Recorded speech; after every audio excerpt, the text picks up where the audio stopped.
Until 2003, no one used the expression psychosocial risks.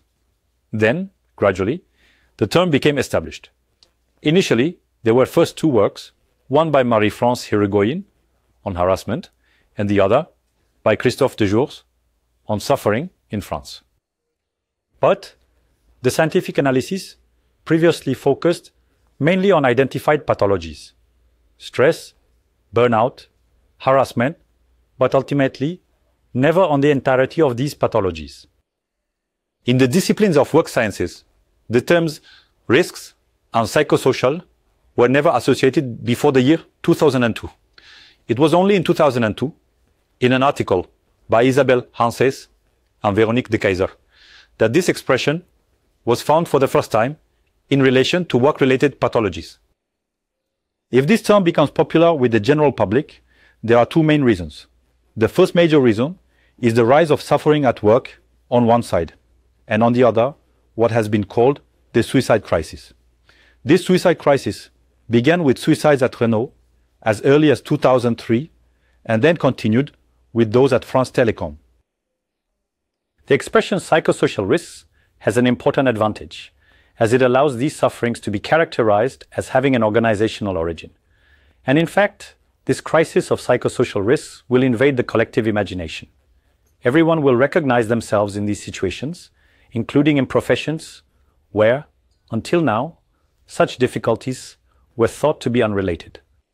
And so, alongside traditional physical hardship, a form of hardship that can be termed psychosocial hardship will emerge, but the assimilation to physical risks quickly finds its limits. Indeed, talking about psychosocial risks indicates that there is, in relation to these psychosocial issues, a set of factors that help identify them.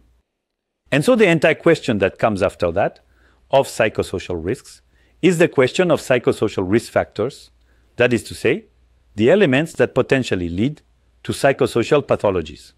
And there, we must wait for the Gola Commission and the report from the Commission of Experts, which will not only define psychosocial risks, but will also define psychosocial risk factors.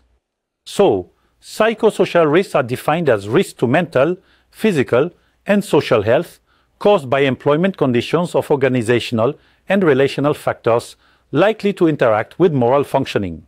We see it, this definition is very broad, but what's important is to define, alongside it, factors of psychosocial risks, and these psychosocial risk factors will include both the intensity of work, working hours, emotional demands, but also autonomy, social relationships at work, value conflicts, and job insecurity. We see that these psychosocial risk factors are very important and cover a large part of work activity.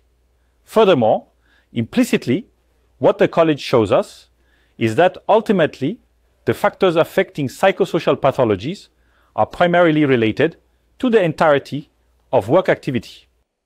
And so, what the Gola Commission and the College of Experts tell us is that now, if you want to reduce work-related pathologies, you must focus on the entirety of work, and work must be the main subject of analysis to help limit these pathologies.